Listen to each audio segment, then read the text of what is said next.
Hey guys, welcome back. It's me, Gippy, and I'm here with the very first turn, very first part of Unconditional Surrender, World War II War in Europe.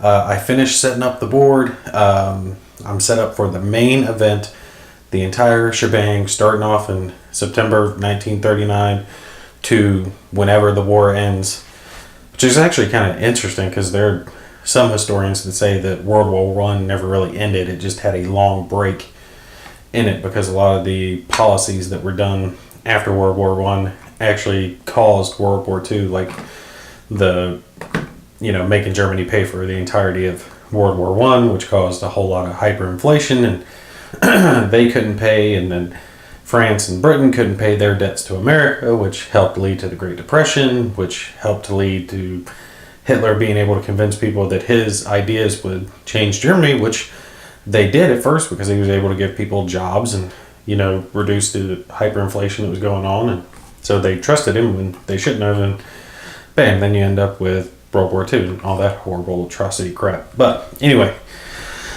regardless of all that, we're going to play this out. And I decided I'm going to break it up a little bit because otherwise the videos will just get too long, especially in the later turns when the Soviets and the Allies are all involved. And I'm having to play through all of it. There's just no way I can do it all in a single video. It'll get too bogged down. So I'm going to start the way I intend to go. So I'm going to play this up until the German operation phase or the Axis operation phase is completed. At that point, I'll pause it. Then I'll pick up the next video with the Allies. The Soviets won't be involved for a few turns. But when they pick up, then I'll break it into a third, and then I'll do Allies operation, then Soviets operation through the remainder of the turn. And we'll see if the bookkeeping phase of it, as far as buying units and things of that nature, starts taking too much time. I might break that off into its own segment as well. But I don't anticipate that taking too long because, like I said in the previous video, this game is very streamlined. They wanted it to be able to be played without having to have paper and pen and writing down your production values and all that type of crap that you have in some other games. So I'm hoping this will be relatively simple and straightforward to work my way through. Like I said, you can see that the rest of the units are on the board. The French are over there. The Germans right in here in Germany.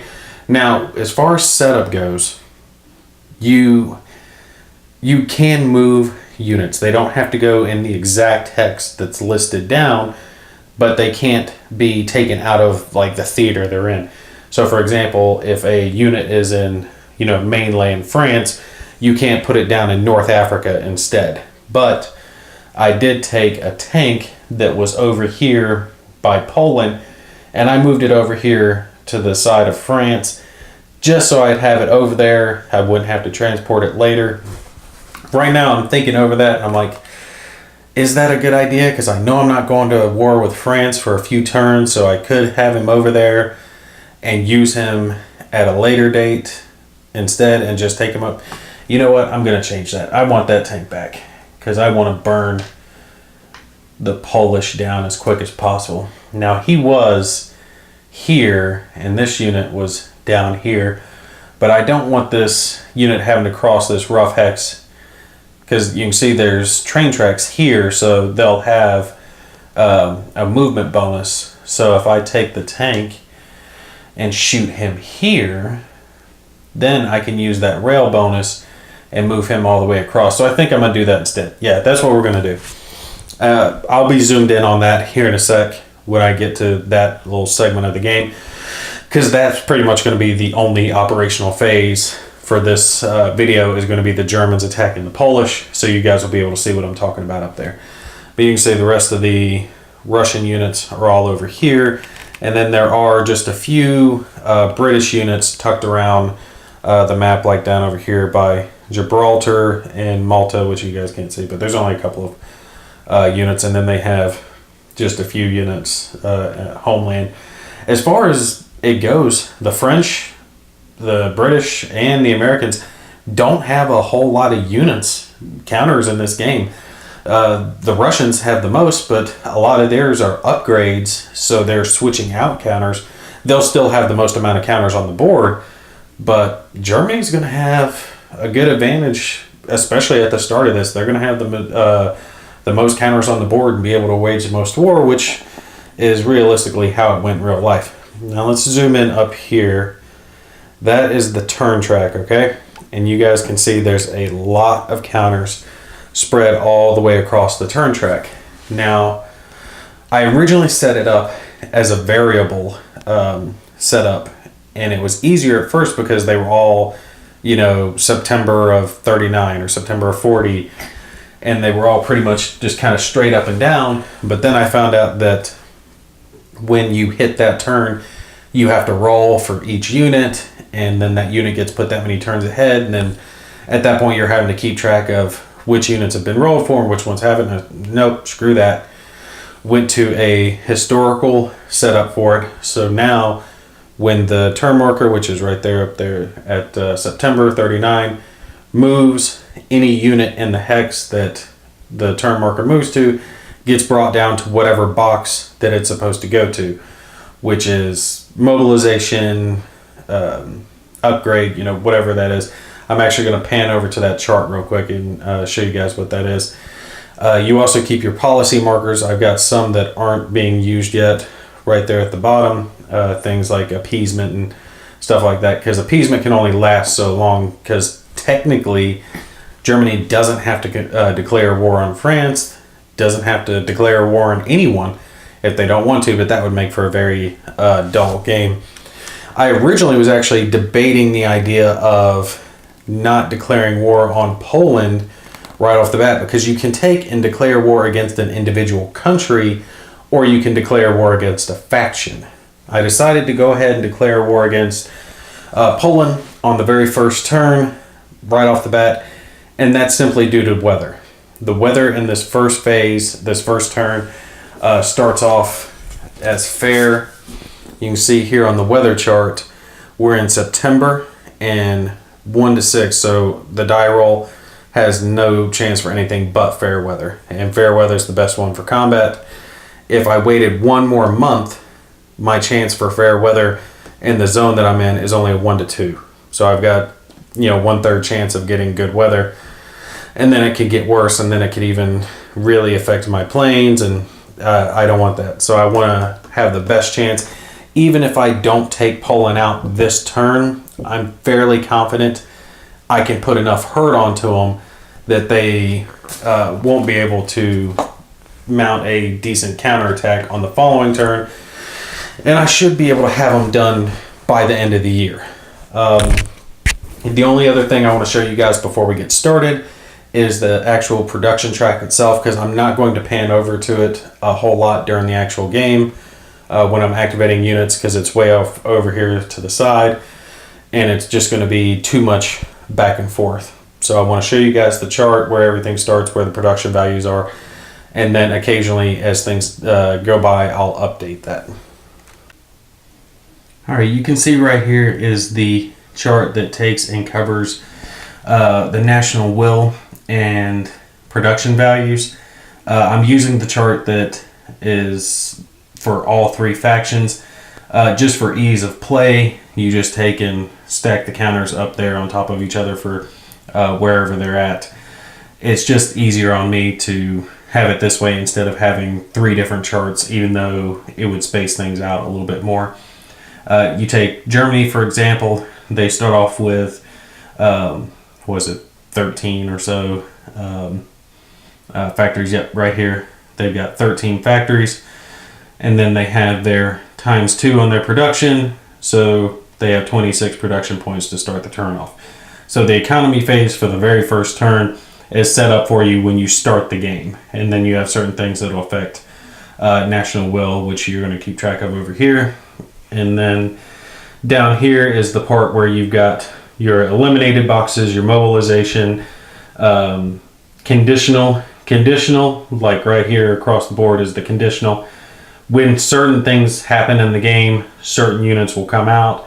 Other counters, like your factory loss counter, gets brought into the game. That's where these are kept during that portion. And then down here at the bottom is your events. Those are the things that you can take and add to your attacks, like submarines or tanks or things of that nature. You do get extra ones of those as the game goes by and your turn markers moving. They're set up there with the units that get mobilized as well. Alright, we're back down here to the map, and I've zoomed in on the area where the actual conflict's going to take place. Like I said, I'm just doing the German attack in this video, so this is the only part of the board that we have to worry about for the remainder of this video. I'm going to be using the little beads that I've used before for marking which units have already activated. I've gone ahead and ordered the tile spacers that a lot of wargamers seem to recommend as another thing to use to mark pieces. They should be in here in a couple days if Amazon's 2-day delivery follows through. That hasn't actually been very accurate here recently, thanks Amazon. But I'll let you guys know when those are in, and I'll try that out, and then I'll give you guys a estimate or an opinion on which one works better. So just so you know.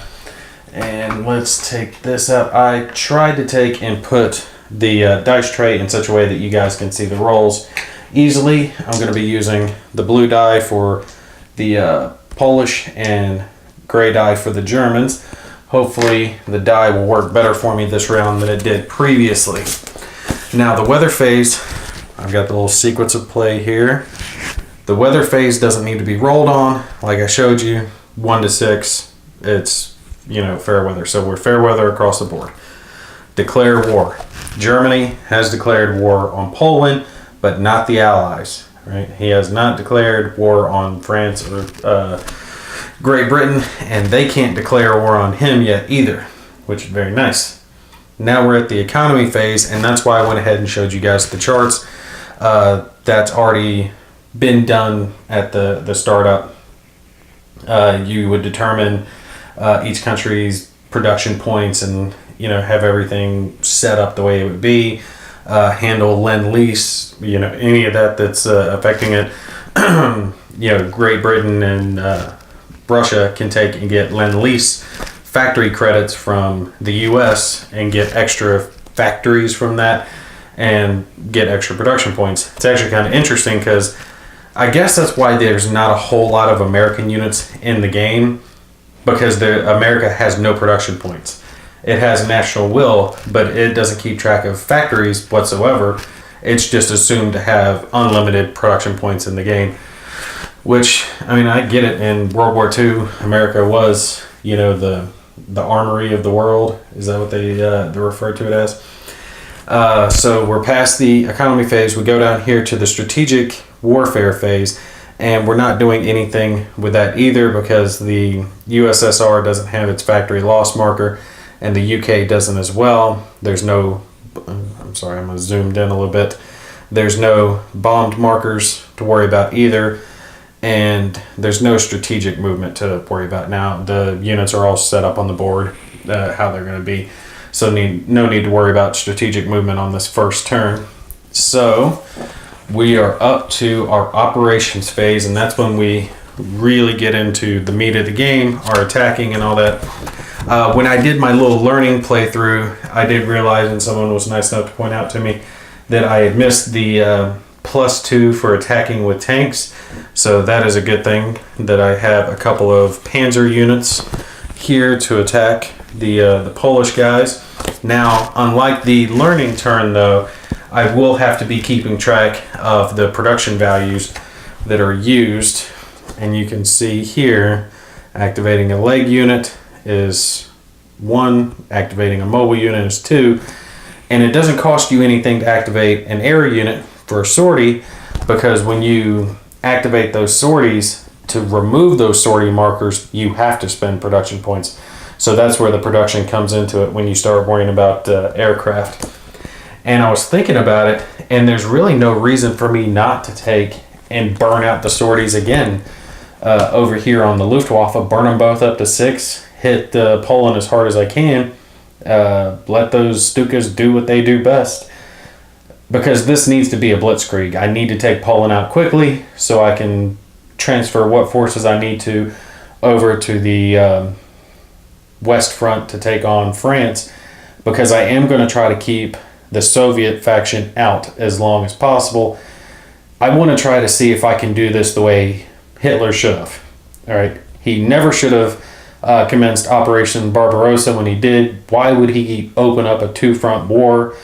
The way he went after England, you know, he'd almost wiped out the RAF, even though he was losing so many bombers in the Battle of Britain. If he had maintained the pressure on him, he would have wiped out the RAF and then been able to attack the British naval power, take them out, and then invade England.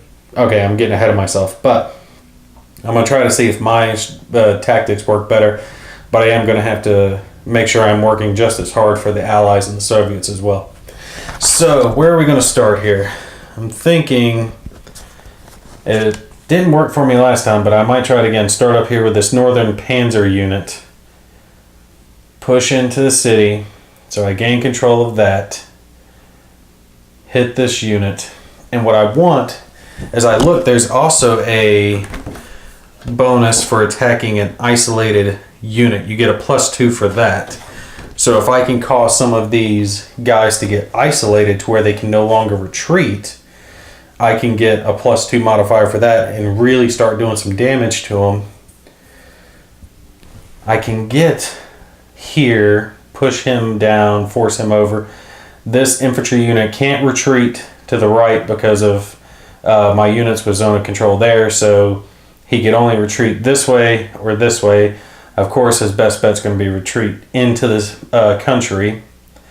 I could follow up, so if that's 2 movement points, and then that would be 3 movement points to attack him across there, because it'd be attacking across a river into a blank hex. Yeah, so that'd be 3. That'd be half my movement points spent. And then another 2 to attack him there if I had to attack him again. And depending on where he retreated, I'm hoping I could get him taken out by then. So let's do that. Let's start with that tank unit. Let me zoom it in just a little bit more for you guys. All right, yeah, that's good. We're going to start with that northern tank unit there. Panzer unit. Which one is this anyway? This is 1st Panzers. Okay. He has 10 movement points, and let me adjust my production value down here for what I'm going to have. I am spending 2 to activate him, so I am down to 24 production, which isn't going to matter because it's 2 for each one of these Panzer units. So that's 4, 5, 6, 7, 8, 9 production value to activate everything that I have here. So even with that, and doing diplomacy, and restocking the aircraft, I'd still have production left over. So I'm not worried about it. I'm going to take and hit him with everything. Okay, movement, enough yapping. I'm moving into an enemy city, so that's 2 points. Moving it down, I've got 8 points left. I'm going to try to do it slow so I don't miss anything for sure. I'm attacking here. This Polish unit, I am attacking into a clear hex in fair weather across a river. So it's 1 for the clear terrain, 1 for the unit that's in it, and then 1 for the river. Yeah. So that's 3 movement points. So I'm down to 5. And I get +2 for being German. I get +2 for tank. I'm going to spend a sortie as well on that Luftwaffe, which gets me up to +6, and then I get -1 for attacking across a river, and there shouldn't be any other, no other modifiers. Okay, so that gives me a total of +5 against their naked dice. So this should do me actually pretty well. Oh, crushed. Look at that. The game's starting off right. 11-1. Just to show you guys, 11-1. Defender eliminated. They weren't even eliminated. They were just monkey stomped. So we'll put this over here, the eliminated box. And the one thing I need to make sure I keep track of is that national will, because I am just sure I'm going to forget that occasionally, which does have to be adjusted.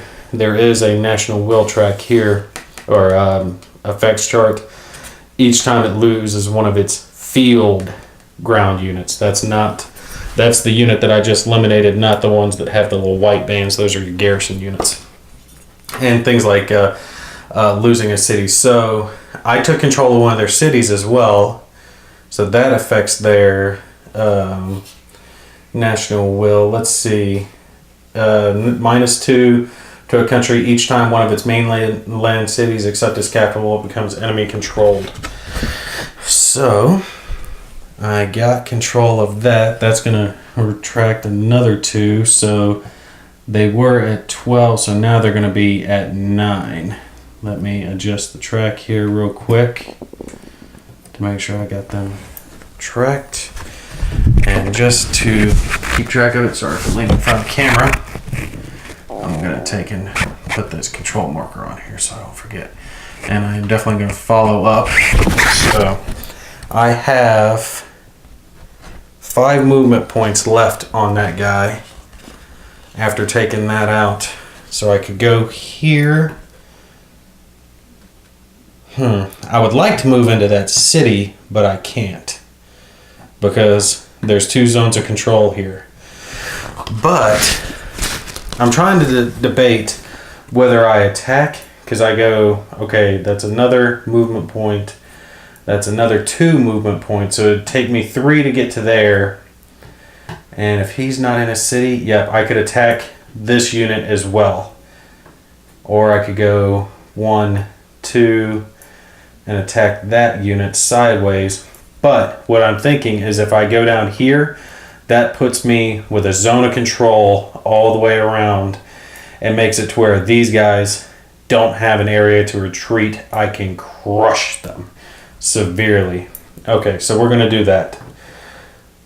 That's another 1, another 2 movement points. So that's 3 movement points lost. That leaves me with 2 remaining. And I can attack this guy with my final 2 because he is in a clear hex there. And I will spend another sortie on it. Just flip that over. 2 sorties there. So that's the remainder of my movement points. I have no river modifier this time, so I've got a straight +6 modifier against them because it's 2 for German, 2 for tank, and 2 for air support. So hopefully I can crush that unit as well. If I eliminate them, that will make it to where these units can attack down and he would have to retreat to the right because he couldn't retreat this way. Well, we'll see. All right, so we're rolling. +6 modifier. Ah, yes. Another 6. I got a 12. So 12 to 4. Let's see what that is. Tell me that's eliminated. Eliminated. We go down here. 12. 1, 2, 3, 4. No! Defender disrupted. I was hoping it would kill him. Okay, so that disrupts him and he has to retreat. So where does he go? He can either go here or here. He can't retreat. I mean, he could retreat there, but he's not going to retreat towards my front lines. So we'll just have him move back. We'll flip him over to his reduced side. I will follow. Yeah, because look, now my zone of control is all the way here, and that makes it to where this unit can't retreat there, and none of these units, like this unit has nowhere that it can retreat. It can't retreat that way, this way, or that way. So that works out very nicely for me. Alright, there's that. Okay. Let's see here.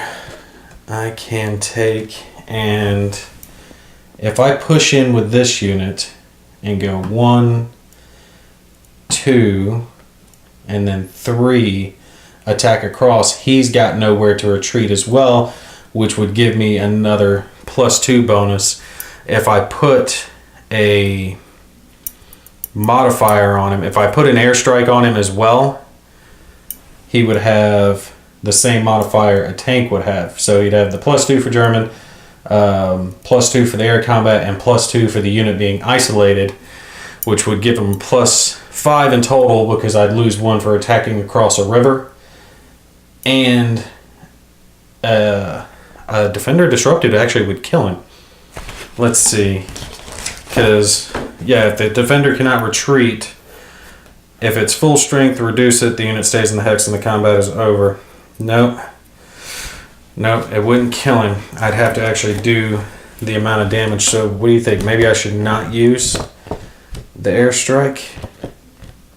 I don't know. Let's just take and use the airstrike. We're Poland. We need to kill these little butt nuggets. But also, if I am able to do enough damage to him and I have some movement points left, I can move him up 1 more hex and fully engulf that zone of control. Okay, so we're going to go... Well, if I attack down... Yeah, because that leaves him an opening. And I don't want him to have the opening. So 1 and 2...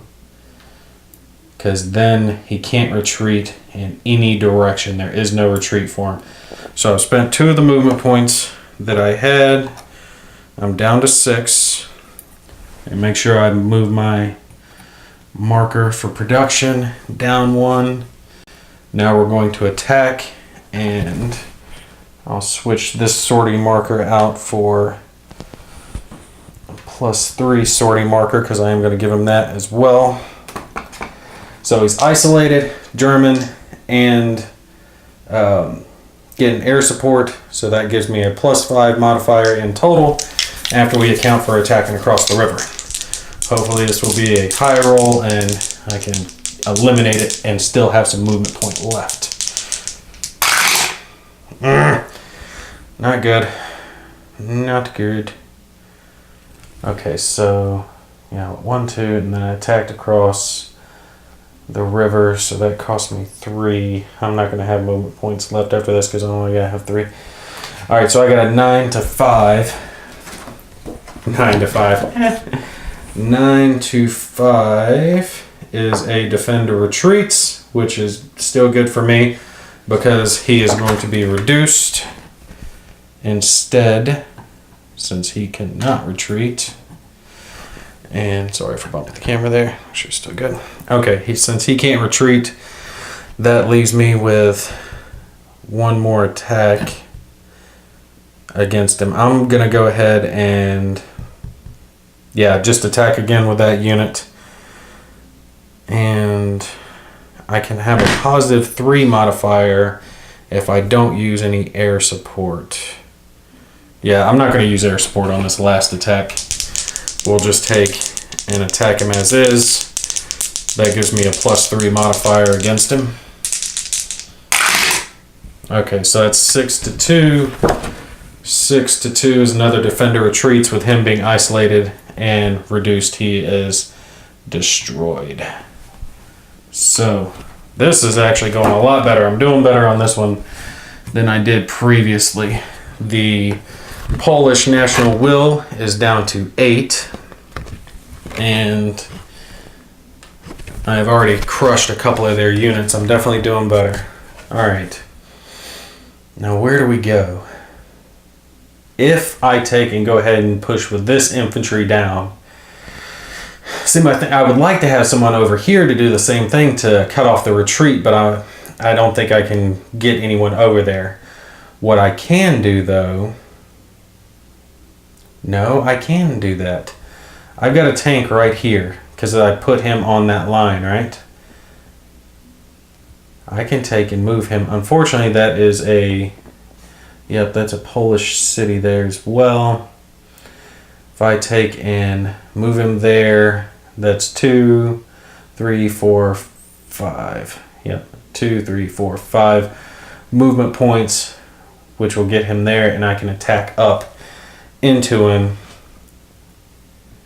which that would leave him an avenue of retreat, but it would give me another guy here, reducing that. see, 2, 3, 4, 5, and it would cost 8 to attack him one time. It would lead. I would be at 8 movement points attacking him one time, which means he would have to be retreated so I could move the tank into Warsaw. But if I do that, then I have control of Warsaw. That unit's back, and I can take and use these remaining infantry units and air support to push south. So yeah, let's take and do that then. We'll take and push across 2 points because that's a enemy city. 3, 4, and 5 there. Let me grab a marker. Let me grab a handful of those so I don't have to keep reaching across the camera. My city now. Alright, so I'm at 5 movement points. Let me make sure I move my production marker down 2 for activating a mobile unit. And we're going to attack there, and I'm going to take and flip this sortie as well over to 4 because I want the extra bonus. And unfortunately he's not isolated, so I'm not getting that bonus. He has that one direction he can retreat to. I want to cut him off so bad. Okay, so it's going to cost me 3 more to attack him. So I've got 2 for German, 2 for tank, 2 for air support. So, and I'm attacking across the river. So my die roll modifier is a 5. That's not bad. I'll take that 5. Alright, crush him. Crush him.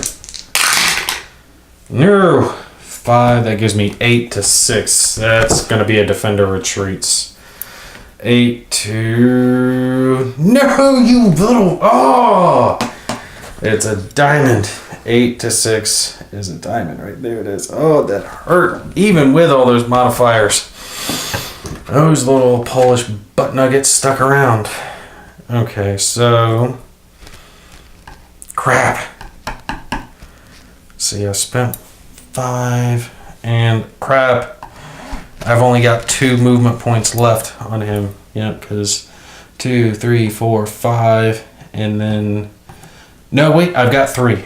I do have 3 movement points left on him because it was a clear hex, not a city hex, so it cost me... No, wait, that was 3. Attacking across the river, enemy unit, and clear hex, so that was that. Crap, I've only got 2 movement points left, which is not enough for an attack because I have to be able to basically pay its movement cost, which is 1 for clear terrain, 1 for the unit, 1 for the river. And I can't, once I'm in his zone of control, I can't move out of it. I moved into it. I either have to attack him or end my turn, or end his activation rather. Ugh, that didn't go well. Okay. Well, let's take and go ahead and finish our push here in the north since we know what's going to happen here. I've got to take and push with this infantry. I've got to use the air support. Unfortunately, he is not surrounded. Oh, if he was surrounded, that would be excellent.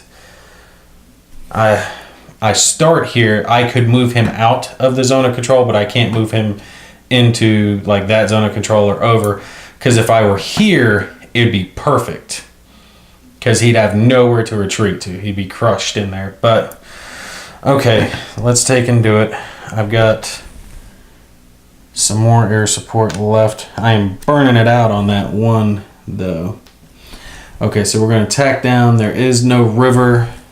I've got the +2 for German, +2 for air support. And that's it. But there's no negative modifiers against me. So let's see if we can do it on this one. And at least he would be forced to retreat to the right, which would clear my path to Warsaw. Yeah, okay, we can do that. I got a 4 modifier, so that gives me a 9, 9 to 2. Tell me it's eliminated. No, defender disrupted. Oh, if it had been a 1, if I had had 1 more, that would have been eliminated. 9 to 1 eliminates. Actually, 9 to 1 is the first one that it's a direct elimination.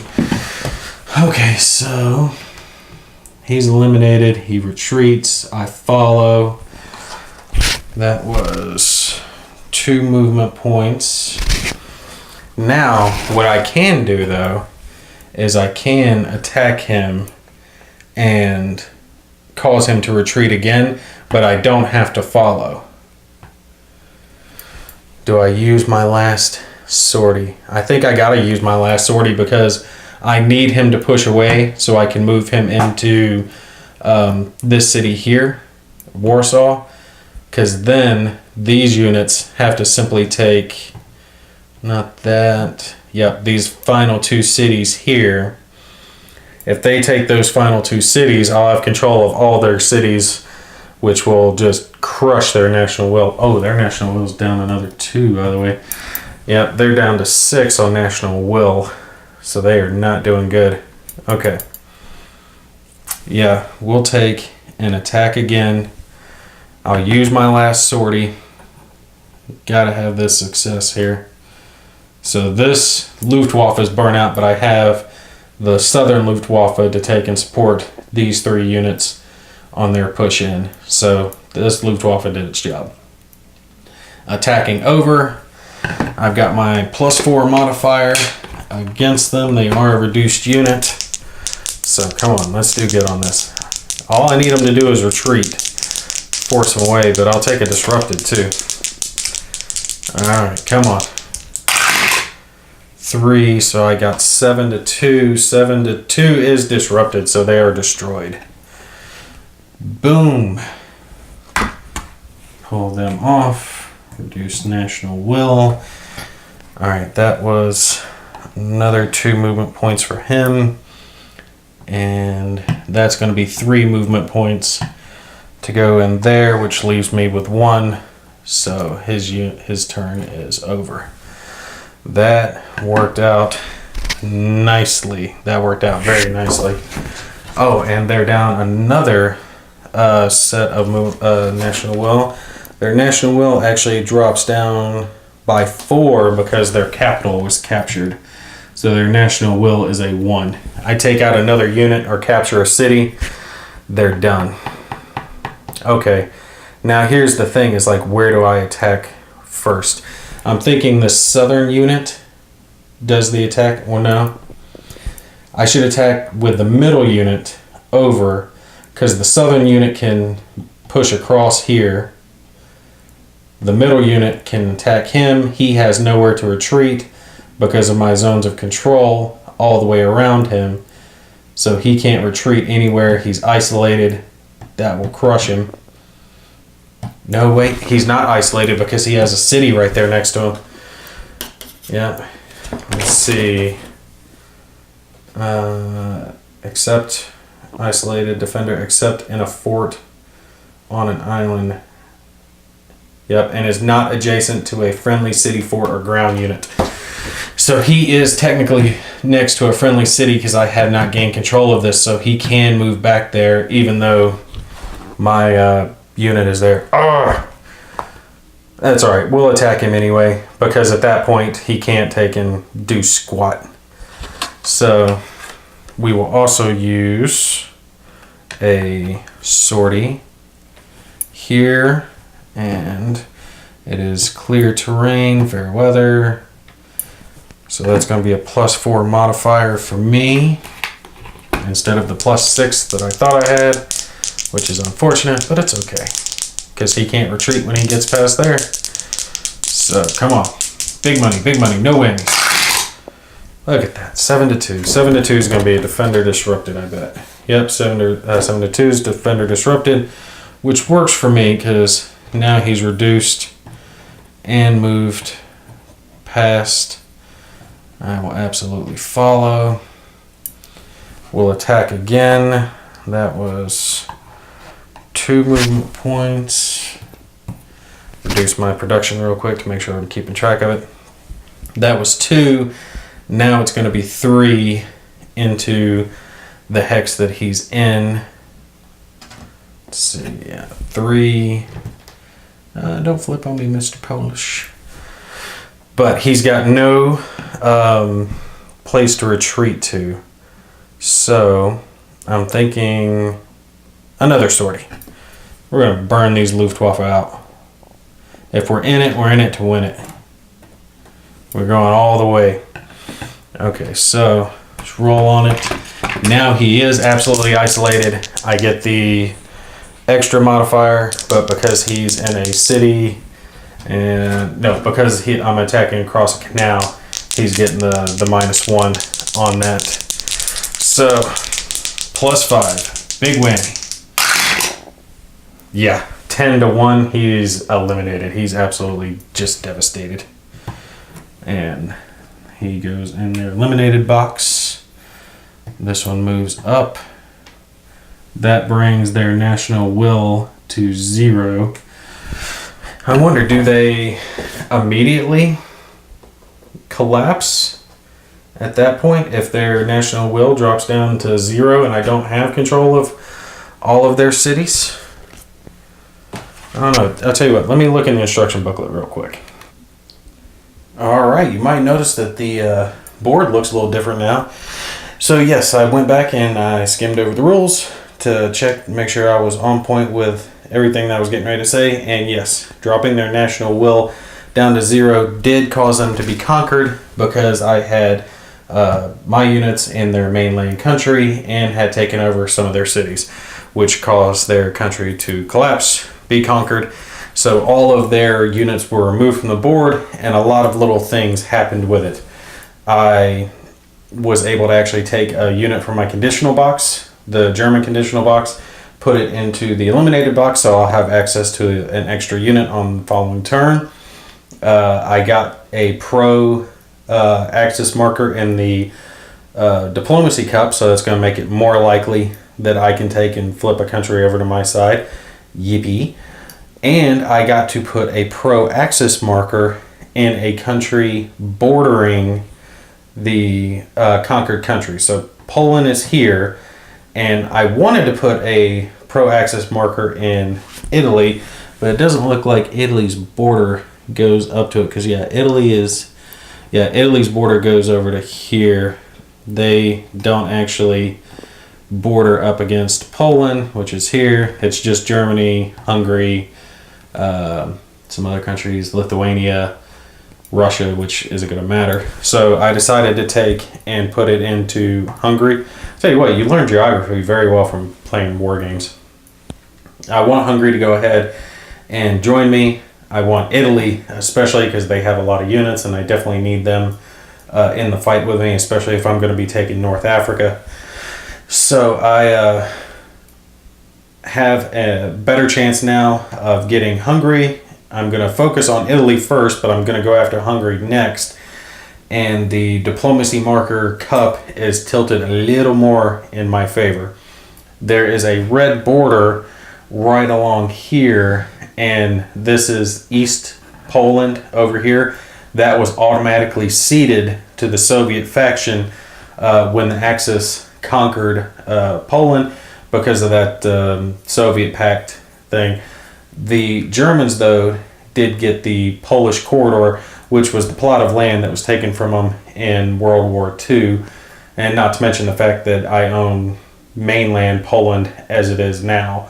Technically, the cities that I haven't stepped foot in, which is this one down here, are still considered ally faction until one of my units passes through it, but I'm not worried about that. It's not a big deal at this point. I'm not worried about activating any of more